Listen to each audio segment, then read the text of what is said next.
Hello everyone and welcome back to our YouTube channel beats for nursing. हमारे इस YouTube channel पर आप सभी का फिर से एक बार बहुत स्वागत है friends. I hope you all are fine. Friends, आज की वीडियो में आज आप देखेंगे हेल्थ असेसमेंट का पार्ट 4। इससे पहले चैनल पर उसके 1, 2 और 3 उसके पार्ट अपलोडेड है। अभी तक आपने वह 3 पार्ट्स नहीं देखे होंगे, प्लीज वह 3 पार्ट्स प्लीज देखेगा। आज की वीडियो में आज हम बात करेंगे नर्सिंग फाउंडेशन सेकंड का यूनिट फर्स्ट हेल्थ असेसमेंट उसका पार्ट 4। ठीक है, वीडियो लास्ट तक देखिएगा। आज के वीडियो का जो टॉपिक है this is the head to toes assessment. ठीक है, हेड टू टॉइस असेसमेंट क्या होता है, उसके हेड टू टॉइस असेसमेंट में कौन कौन से पॉइंट्स आते हैं, कैसे करते हैं, सभी टॉपिक्स आज इस वीडियो में हम क्लियर करेंगे। वीडियो लास्ट तक देखिएगा। अभी सबसे पहले देखते हैं हेड टू टॉइस एग्जामिनेशन या फिर असेसमेंट। ठीक है, हेड टू टॉइस एग्जामिनेशन मतलब क्या होता है, किसी भी इंडिविजुअल का या फिर पर्सन का या फिर पेशेंट का हॉस्पिटल में जब भी आप उसका हिस्ट्री कलेक्शन करते हैं, फिजिकल एग्जामिनेशन करने के बाद सबसे जो इम्पोर्टेंट रहता है पेशेंट का हेड टू टॉइस असेसमेंट करना। ठीक है, अभी हेड टू टॉइस असेसमेंट क्या होता है कि पेशेंट के हेड टू उसका पैर का टॉइस तक या फिर उसके पेशेंट के सिर से लेकर उसका लास्ट पार्ट बॉडी का पैर के अंगूठे तक जो भी ऑर्गन आता है या फिर पेशेंट के बॉडी का सरफेस या फिर उसका each and every part of the body of the patient, सभी का वहां पर डिटेल स्टडी किया जाता है या फिर उसका एग्जामिनेशन किया जाता है। उस असेसमेंट को क्या किया जाता है, हेड टू टॉइस असेसमेंट या फिर उसको क्या कहते हैं, हेड टू टॉइस एग्जामिनेशन। ठीक है,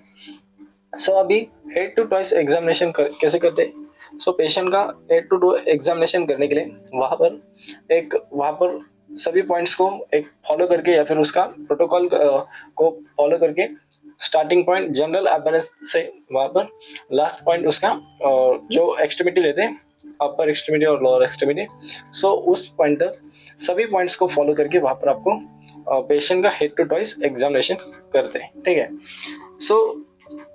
आप जब भी पेशेंट हॉस्पिटल में सिलेक्ट करते हैं, उसी टाइम आपको उस टाइम पर पेशेंट का हेड टू टॉइस एग्जामिनेशन करने का है। उसी टाइम आपको क्या करना है, फर्स्ट ऑफ ऑल उसका जनरल अपीयरेंस देखना है। ठीक है, फर्स्ट पॉइंट क्या आता है, जनरल अपीयरेंस। अभी जनरल अपीयरेंस में क्या देखेंगे, पेशेंट नरिशमेंट, उसका बॉडी फ्लूइड, हेल्थ और एक्टिविटी। ठीक है, अभी नरिशमेंट में पेशेंट अगर वेल नरिश होगा तो वेल नरिश लिखने का, अंडर नरिश है तो अंडर नरिश पावर लिखने का।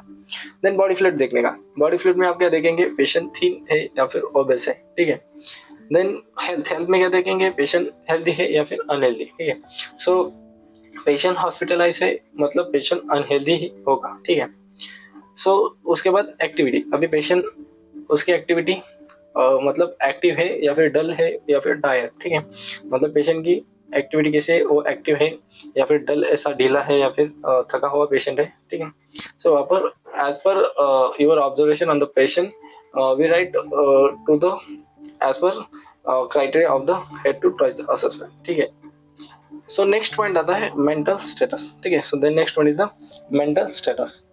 इन the mental status this is the consciousness and the look. Consciousness में आप क्या देखेंगे, पेशेंट अनकॉन्शियस है या फिर कॉन्शियस है। ठीक है, देन लुक में क्या देखेंगे, पेशेंट का लुक कैसा है, वरीड है या फिर डिप्रेस्ड है। ठीक है, then next one is the height and the weight. Patient का हाइट आप वहां पर हाइट और वेट मेजर करेंगे। हाइट वहां पर आप सेंटीमीटर या फिर मीटर में और वेट वहां पर आप किलोग्राम में मेजर करेंगे। ठीक है, देन उसके बाद आप देखेंगे body posture of the patient. ठीक है, बॉडी पोस्चर में बॉडी कर्व्स, देन मूवमेंट। अभी पेशेंट का एक्चुअली बॉडी का पोस्चर कैसा है, मतलब वहां पर पेशेंट का जो एनाटॉमिकल स्ट्रक्चर कैसा है, वहां पर आपको देखना है। उसमें 3 डिसीज कंडीशन रहते हैं बॉडी कर्व्स में। वर्टिब्रल कॉलम का नॉर्मल जो कर्व रहता है पेशेंट के, आप देखेंगे जो वर्टिब्रल कॉलम के जो कर्व रहता है उसमें नॉर्मल कर्व में जब भी डेविएशन या फिर उसमें एबनॉर्मलिटी आती है, वहां पर 3 डिसीज कंडीशन कॉज करते हैं। उसमें लॉर्डोसिस होता है, देन काइफोसिस होता है और स्क्लेरोसिस होता है।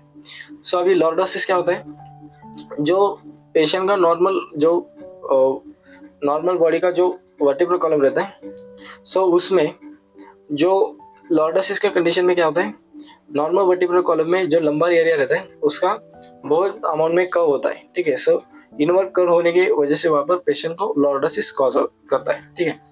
देन काइफोसिस में क्या होता है, जो पेशेंट का नॉर्मल वर्टिब्रा है, सो उसमें से जो यहाँ पर सर्वाइकल और थोरेसिक वर्टिब्रा, जो थोरेसिक वर्टिब्रा में क्या होता है, उसमें बहुत अमाउंट में उसका आउटवर्ड डायरेक्शन होता है। मतलब फॉर एग्जांपल ये पेशेंट का नॉर्मल यहाँ पर वर्टिब्रल कॉलम है, और काइफोसिस के पेशेंट में क्या होता है, जो सर्वाइकल वर्टिब्रा के बाद जो नेक्स्ट वर्टिब्रा आता है, this is the thoracic vertebra. So thoracic vertebra ऐसा आउटवर्ड डायरेक्शन में जाता है, ठीक है। सो उससे काइफोसिस कॉज करता है, और काइफोसिस को दूसरा नाम है हुंचबैक, ठीक है, उसको कहते हैं। और स्काइलोसिस का कंडीशन अलग है, उसमें पेशेंट का वर्टिब्रल कॉलम और उसका पोजीशन और स्ट्रक्चर दोनों भी वहां पर डिफरेंट रहेगा, ठीक है। सो स्काइलोसिस के पेशेंट का वर्टिब्रल कॉलम ऐसा टेढ़ा मेढ़ा वहां पर रहेगा, ठीक है। सो वहां पर आपको बॉडी पोस्चर आपको देखना है पेशेंट का, उसमें अगर डिसीज कंडीशन है तो वहां पर लिखने, अगर नहीं है तो नॉर्मल लिखने, ठीक है। देन मूवमेंट में आप देखेंगे पेशेंट नॉर्मली मूव करता है या फिर एबनॉर्मल वहां पर उसका मूवमेंट है, ठीक है। Then the next point of head to toes assessment, this is the skin condition. So अभी स्किन कंडीशन में आप क्या देखेंगे, पेशेंट का कलर कैसा है, टेक्सचर, टेम्परेचर और लीजन्स। सो फॉर एग्जांपल अभी देखेंगे कलर में, आप पेशेंट का कलर में इफ पेशेंट का कलर चेंज है, डिस्कलरेशन है वहां पर, फॉर एग्जांपल साइनोसिस है, अगर पेशेंट को साइनोसिस होगा, साइनोसिस मतलब जो बॉडी का डिस्कलरेशन होता है, ब्लूइश डिस्कलरेशन होता है due to decrease O two carrying capacity या फिर एचबी, ठीक है। सो उसका काउंट डिक्रीज होने से वहां पर साइनोसिस कॉज होता है। सो वहां पर ब्लूइश डिस्कलरेशन वहां पर आपको दिखने को मिल सकता है।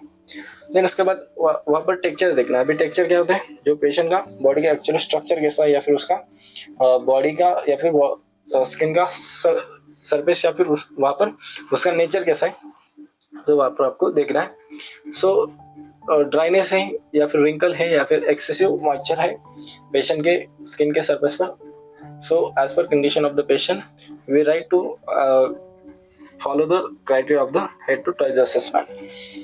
सो उसके बाद टेम्परेचर। अभी टेम्परेचर में आप क्या देखेंगे, पेशेंट का टेम्परेचर कैसा है, वार्म है या फिर कोल्ड है या फिर क्लैमी है। क्लैमी मतलब ऐसा वहां पर ज्यादा पसीना आता है या फिर चिपचिपा सा वहां पर पेशेंट का स्किन रहता है, ठीक है। देन उसके बाद लीजन्स। अभी लीजन्स क्या होता है, लीजन्स मतलब वहां पर पेशेंट का एबनॉर्मिटी है या फिर वुंड है या फिर जख्म है या फिर वहां पर स्किन डैमेज हुआ है। सो सभी कंडीशन में लीजन्स आते हैं। अभी लीजन्स में आप क्या देखेंगे, पेपिली और वेजिकल्स। सो पेपिली और वेजिकल्स को क्या कहते हैं, जो पिंपल्स आते हैं स्किन पर, उसका जो स्टेज है पेपिली देन वेजिकल्स, उसको पिंपल्स को कहते हैं। वेजिकल्स में क्या होता है, जो थिन फ्लूइड, वाटर फ्लूइड वहां पर भर जाता है, ठीक है, पिंपल्स में, उसको वेजिकल्स कहते हैं। Then any type of wound present है क्या, वहां पर आपको स्किन कंडीशन में देखना है। देन उसके बाद जो नेक्स्ट क्राइटेरिया आता है, the head and the face, ठीक है। सो अभी हेड एंड फेस में आप क्या देखेंगे, सो उसमें पेशेंट का स्काल्प और फेस देखेंगे, ठीक है। सो अभी स्काल्प में क्या देखेंगे, उसमें क्लीनिनेस है क्या नहीं, कंडीशन ऑफ हेयर कैसा है पेशेंट का, डैंड्रफ प्रेजेंट है क्या, देन इन्फेक्शन है क्या, सो उसमें इन्फेक्शन में लाइक रिंग वर्म, ठीक है, सर वहां पर है क्या देखना है। देन उसके बाद आप क्या देखेंगे, फेस। फेस में क्या देखेंगे, fatigue, pain, then fear, anxiety, enlargement of the parotid gland, ठीक है। अभी जो पैरोटिड ग्लैंड जो सैलिवरी ग्लैंड की सबसे बड़ी ग्लैंड लेते हैं, सो उसमें इन्फ्लामेशन है क्या या फिर एनलायरमेंट है क्या, वहां पर आपको देखना है, ठीक है। सो यहाँ पर पेशेंट का हेड एंड फेस यहाँ पर कंप्लीट होता है, ठीक है। देन नेक्स्ट क्राइटेरिया है हेड टू टॉयज असेसमेंट का, दिस इज द आईज, ठीक है। सो अभी आईज में क्या देखेंगे आप, सो उसमें आईब्रो, आईब्रो नॉर्मल है या फिर एब्सेंट है, वहां पर आपको देखना है। देन आईलैशेस इन्फेक्शन और द स्टाइन, सो आईलैशेस जो पेशेंट के आईलिड्स या फिर आईलैशेस वहां पर इन्फेक्शन है क्या, या फिर एक इन्फेक्शन रहता है आईलैशेस में वहां पर स्टाइन, सो उसको लोकल लैंग्वेज में क्या कहते हैं, रंजनवाड़ी। अभी स्टाई क्या होता है, सो वहां पर एक पिंपल्स तरीके का वहां पर एक प्रेजेंट होता है और इन्फेक्शन होता है, ठीक है। देन उसके बाद आपको आईलिड्स, उसमें इडिमा है क्या, लेजन्स है क्या, या फिर आईलिड्स की जो मूवमेंट कैसी है, इन्वर्जन इवर्जन ठीक है कि नहीं, वहां पर आपको देखना है। देन उसके बाद आईबॉल। आईबॉल में आप देखेंगे पेशेंट का आईबॉल संकेन है या फिर प्रोटेक्टेड है। संकेन मतलब वहां पर जो वहां पर लिक्विड प्रेजेंट रहता है आई में, आईबॉल में जो वहां पर ज्यादा लिक्विड है, या फिर पोर्ट्रेटेड मतलब वहाँ पर उभरा हुआ ऐसा आइकॉन वहाँ पर प्रेजेंट है क्या, वहाँ पर आपको देखना है। देन उसके बाद स्क्लेरा, उसमें जॉन्डिस डिसीज कंडीशन है क्या, वहाँ पर आपको देखने हैं। सो जॉन्डिस में क्या होता है, बिलिरुबिन लेवल वहाँ पर इंक्रीज होने से वहाँ पर जॉन्डिस कॉज करता है और एलोविस discolouration of body of the patient वहाँ पर होता है, ठीक है। देन उसके बाद आपको कॉर्निया एंड आइरिस, उसमें उसकी रेगुलरिटी देखनी है, इरेगुलर है या फिर रेगुलर है, वहाँ पर आपको देखना है। देन उसके बाद लेंस, लेंस में क्या देखेंगे, पेशेंट के लेंस ऑब्लिक्यू है या फिर वहाँ पर ट्रांसपेरेंट, मतलब पेशेंट वहाँ पर पेशेंट को अच्छे तरीके से वहाँ पर क्लियरली दिखता है कि नहीं, वहाँ पर आपको देखना है। ऑब्लिक्यू होगा तो वहाँ पर पेशेंट को क्लियर नहीं दिखेगा, ठीक है। सो वहाँ पर आपको डिटरमाइन करना है पेशेंट का लेंस। देन उसके बाद विजन, अभी विजन में क्या देखेंगे, नॉर्मल पेशेंट का विजन कैसा नॉर्मल है या फिर उसमें वहाँ पर डिसीज कंडीशन है लाइक मायोपिया या फिर हाइपरोपिया। सो मायोपिया में क्या होता है, शॉर्ट साइडलेसनेस, मतलब नज़दीक का अच्छे तरीके से दिखता है लेकिन सॉरी वहाँ पर नज़दीक का वहाँ पर कम दिखता है लेकिन जो दूर का अच्छी तरह से वहाँ पर दिखता है, उसको शॉर्ट साइडनेस भी कहते हैं, मायोपिया। सो वहाँ पर पेशेंट को कॉन्वेक्स लेंस वहाँ पर यूज करते हैं क्योंकि वहाँ पर पेशेंट को जो दूर का ऑब्जेक्ट रहता है वहाँ पर दिखता है लेकिन जो नज़दीक का ऑब्जेक्ट रहता है वहाँ पर नहीं दिखता, ठीक है। देन उसका जो अपोजिट है हाइपरोपिया, उसमें लॉन्ग साइडनेसनेस, वहाँ पर पेशेंट को नज़दीक का अच्छी तरीके से दिखता है लेकिन जो लॉन्ग साइडलेसनेस दूर का वहाँ पर पेशेंट को कम दिखता है या फिर वहाँ पर अपिगू वहाँ पर क्लियर वहाँ पर पेशेंट को विजन रहता है। सो वहाँ पर पेशेंट को कॉन्केव लेंस वहाँ पर यूज कर सकते हैं, पेशेंट को कॉन्केव लेंस यूज कर सकते हैं। सो यहाँ पर पेशेंट का विजन तक मतलब आई तक वहाँ पर पेशेंट का क्लियर हो जाता है। अभी देखते हैं पेशेंट का नेक्स्ट क्राइटेरिया है हेड टू टॉयज असेसमेंट का ईयर्स। अभी आप क्या देखेंगे पेशेंट का ईयर्स, ईयर्स में आप क्या देखेंगे पेशेंट का एक्सटर्नल ईयर और टिम्पैनिक मेम्ब्रेन। सो दोनों का आप एग्जामिनेशन करेंगे। सो वहां पर एक्सटर्नल ईयर में क्या देखेंगे, डिस्चार्ज है क्या, एनी टाइप डिस्चार्ज है क्या। देन सेरेवन ऑब्स्ट्रक्टिव एयर पैसेज, मतलब जो पेशेंट के ईयर में जो वैक्स प्रेजेंट रहता है एयर वैक्स, उसको सेरेवन कहते हैं, उसमें ऑब्स्ट्रक्टिव एयर पैसेज है क्या, किस तरीके का वहां पर क्लियर करना है। देन उसके बाद आपको देखना है टिम्पैनिक मेम्ब्रेन, उसको एयर ड्रम भी कहते हैं, उसमें परफोरेशन है क्या, लीजन है क्या या फिर बल्जिंग हेयर पेशेंट को सुनने को मिलता है कि आपको क्लियर करना है। सो परफोरेशन क्या होता है, परफोरेशन के वहां पर एक पेशेंट के एयर कैनल और मिडल एयर कैनल का बीच में एक होल पड़ता है या फिर उसका कनेक्शन टूट जाता है। सो परफोरेशन पेशेंट का कॉज करते हैं। सो उसके बाद आपको देखना है लीजन है क्या या फिर बल्जिंग हेयरिंग है क्या। बल्जिंग हेयरिंग टिम्पैनिक मेम्ब्रेन या फिर एयर ड्रम खराबी के कारण वहां पर पेशेंट को बल्जिंग हेयरिंग वहां पर हो सकता है। नेक्स्ट क्राइटेरिया आता है नोज। अभी नोज में आप क्या क्लियर करेंगे, एक्सटर्नल नोज और नॉस्ट्रिल्स। एक्सटर्नल नोज में क्रस्ट या फिर discharge, any type of crust या फिर डिस्चार्ज प्रेजेंट है क्या। नॉस्ट्रिल्स में इन्फ्लामेशन ऑफ म्यूकस मेम्ब्रेन, तो म्यूकस मेम्ब्रेन का इन्फ्लामेशन या फिर सेप्टिल डेविएशन, पेशेंट के नॉस्ट्रिल्स और टू पार्ट्स में इक्वली डिवाइड है कि नहीं, वहाँ पर पेशेंट का डेविएशन कैसा है क्लियर करना है। सो यहाँ तक पेशेंट का नोज तक वहाँ पर जो head to toes assessment clear होता है। देन उसके बाद आप आते हैं माउथ। माउथ में आप क्या क्लियर करेंगे, lips, order, teeth, mucous membrane, gums and tongue. Lips में उसका कलर देखना है, रेडनेस है क्या, स्वेलिंग है क्या या फिर साइनोसिस। अभी साइनोसिस क्या होता है, ब्लूइश डिस्कलरेशन होता है बॉडी का, वहाँ पर एचबी काउंट डिक्रीज होने से या फिर ऑक्सीजन कैरिंग कैपेसिटी वहाँ पर डिक्रीज होने से पेशेंट को साइनोसिस कॉज करता है। सो वहाँ पर है क्या क्लियर करना है। उसके बाद आपको ऑर्डर, पेशेंट का ऑर्डर कैसा मतलब फॉल स्मेलिंग होती है क्या, वहाँ पर देखनी है। देन उसके बाद डिस्कलरेशन या फिर डेंटल केरीज, जो पेशेंट का टीथ में जो कैविटी रहती है उसमें होल्स पड़ते हैं या फिर डैमेज होती है, सो वहाँ पर डेंटल स्केरी कहते हैं। Then mucous membrane and gums, उसमें आपको क्या देखना है, अल्सरेशन, ब्लीडिंग या फिर स्वेलिंग है क्या क्लियर करना है। देन टंग में आप क्या देखेंगे, टंग की जो नेचर कैसा है, वहाँ पर पेशेंट का ड्राई है या फिर पेल ड्राई है, वहाँ पर आपको क्लियर करना है। सो यहाँ तक पेशेंट का माउथ तक हेड टू टॉयज असेसमेंट होता है। देन उसके बाद जो next criteria, this is the throat. अभी थ्रोट में क्या देखेंगे, एनलाइनमेंट ऑफ द टॉन्सिल है क्या क्लियर करना है। Then next criteria of head to toes assessment, this is the chest. So chest में क्या क्लियर करेंगे, thorax, then breath sound, heart and breast. So अभी थोरैक्स में पेशेंट का शेप कैसा है, then symmetry of expansion and the posture. So patient का thorax का शेप कैसा है, सिमेट्री ऑफ एक्सपेंशन, मतलब पेशेंट जब भी इंस्पिरेशन कर रहा है सो वहाँ पर पेशेंट का एक्सपेंशन जो होता है सिमेट्री में होता है कि नहीं, आपको क्लियर करना है। और बॉडी का पोस्चर कैसा है वहाँ को क्लियर करना है। देन ब्रेथ साउंड में साउंड की जो उसमें जो क्वालिटीज रहते हैं उसमें हाई लो व्हीजिंग साउंड आता है क्या देखना है, हाई लो। और जो व्हीजिंग साउंड रहता है जनरली जो अस्थमेटिक पेशेंट रहते हैं उनमें साउंड आपको लिसन करने को मिल सकता है। देन नेक्स्ट आता है हार्ट। हार्ट में क्या उसका साइज, लोकेशन और कार्डियक मूवमेंट। जो कार्डियक मूवमेंट रहता है पेशेंट के ब्लड वेसल से जो भी साउंड जनरेट होता है उसको कार्डियक मूवमेंट भी कहते हैं। देन ब्रेस्ट, अगर पेशेंट फीमेल होगी तो वहाँ पर लिम्फ नोड का एनलाइनमेंट है क्या वहाँ पर आपको क्लियर करना है। देन नेक्स्ट क्राइटेरिया आता है एब्डोमेन। सो एब्डोमेन में आप क्या देखेंगे, observation, auscultation, palpation and the percussion. So physical examination की 4 टेक्निक्स वहाँ पर आपको यूज करनी। ऑब्जर्वेशन में क्या करना है, skin rashes, scar, then the hernia and the pregnancy. So skin rashes जो पेशेंट के स्किन पर वहाँ पर इची पैचेस पड़ते हैं रेड कलर के, सो उसको स्किन रैशेस कहते हैं। Then scar, any type of वहाँ पर निशान है क्या क्लियर करना है। और पेशेंट फीमेल होगी तो प्रेगनेंसी है क्या वहाँ पर एब्डोमेन में आपको देखना है। देन उसके बाद ऑस्कल्टेशन में क्या करना है, bowel sound and fetal heart sound. So auscultation में स्टेटोस्कोप यूज करके आपको बॉवल साउंड लिसन करना है, एब्डोमेन के बॉवल साउंड रहता है। और फिटल हार्ट साउंड जो पेशेंट फीमेल होगी तो वहाँ पर फोटोस्कोप यूज करके फिटल हार्ट साउंड आप वहाँ पर लिसन कर सकते हैं। देन पाल्पेशन में क्या करना है, पेशेंट का लिवर मार्जिन देखना है। देन स्प्लीन पाल्पेबल है कि नहीं देखना है। और हर्निया, वहाँ पर हर्निया क्या होता है, एक abnormal growth of body organ और the tissue of the patient. So abnormally एक बॉडी ऑर्गन वहाँ पर ग्रोथ होता है या फिर बल्जिंग ऑफ एन ऑर्गन और टिश्यू भी कहते हैं, ठीक है। एबनॉर्मली ओपनिंग होता है पेशेंट के बॉडी का ऑर्गन का, सो उसको हर्निया कहते हैं। सो उसमें इंगुइनल हर्निया एक टाइप है। सो पाल्पेशन करते टाइम आपको वहाँ पर क्लियर हो सकता है। लास्ट मेथड जो रहती है परकशन में, आप प्रेजेंस ऑफ गैस, फ्लूइड और मासेस, मतलब पेशेंट के बॉडी ऑर्गन कैसे एयर फील्ड है, देन फ्लूइड फील्ड है या फिर सॉलिड फील्ड है या फिर मास फील्ड वहाँ है कि नहीं क्लियर करने। सो यहाँ तक आपका जो पेशेंट के एब्डोमेन तक वहाँ पर head to toes assessment clear होता है।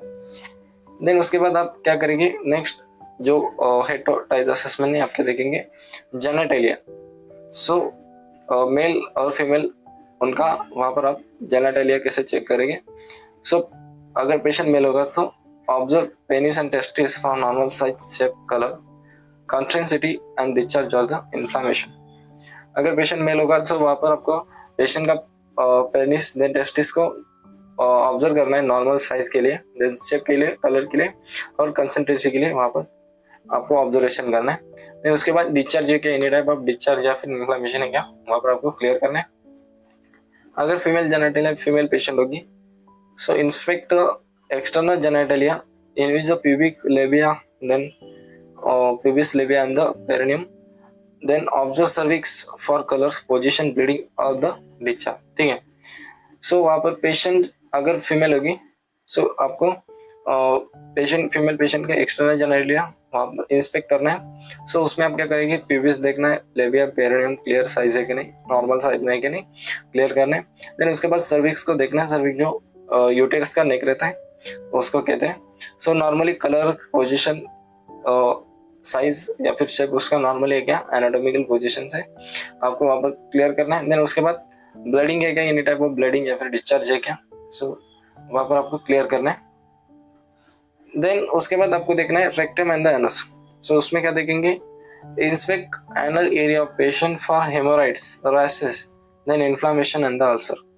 सो रेक्टम एंड एनल एरिया में आप क्या करेंगे, पेशेंट का एनी टाइप ऑफ हेमोराइड्स है क्या, हेमोराइड्स मतलब जो वेन का इन्फ्लामेशन होता है, सो उस वजह से एबनॉर्मल या फिर अननेसेसरी ब्लीडिंग होती है। देन रैशेस, इची पैचेस है क्या इस तरीके से। देन इन्फ्लामेशन या फिर अल्सरेशन वहाँ पर है क्या पेशेंट का क्लियर करना है रेक्टम या फिर एनल एरिया में। सो इसके बाद जो लास्ट क्राइटेरिया होता है हेड टू टॉइस असेसमेंट का, this is the extremities. So extremities में आपको पेशेंट का अपर एक्सट्रीमिटी और लोअर एक्सट्रीमिटी दोनों एक्सट्रीमिटी वहाँ पर क्लियर करना है। सो अपर एक्सट्रीमिटी में आप देखेंगे size, symmetry, hair distribution on the hands, patient के हैंड्स पर हेयर का डिस्ट्रीब्यूशन कैसा है, देन साइज और सिमेट्री वहाँ पर क्लियर करनी है। उसके बाद आप देखेंगे लोअर एक्सट्रीमिटी, उसमें lower legs feet, then twice nail and observe the pigmentation, rashes, scar, ulcer and the edema.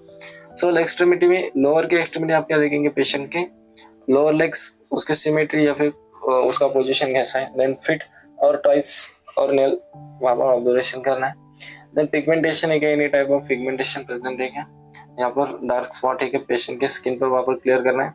Rashes है क्या, स्कार है क्या या फिर अल्सर या फिर एडिमा वहाँ पर आपको क्लियर करना है। सो वहाँ पर पेशेंट आपका completely head to toes assessment जो पेशेंट के बॉडी के हेड से जो स्टार्ट किया हुआ जो हेड टू टॉइज असेसमेंट यहाँ पर क्लियर होता है। ठीक है, सो आपको सभी क्राइटेरिया को फॉलो करके पेशेंट का हेड टू टॉइज असेसमेंट इस तरीके से आप क्लियर कर सकते हैं। ठीक है, सो यहाँ तक पेशेंट का हेड टू टॉइज असेसमेंट इस पार्ट में हमने क्लियर किया।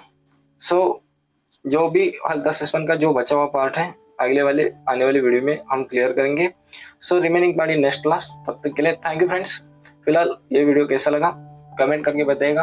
अगर वीडियो पसंद आए तो वीडियो को लाइक कीजिए, शेयर कीजिए। अगर चैनल पे नए तो चैनल को प्लीज सब्सक्राइब कीजिए। सो नेक्स्ट वीडियो आने तक take care, wish all the best. Thank you friends.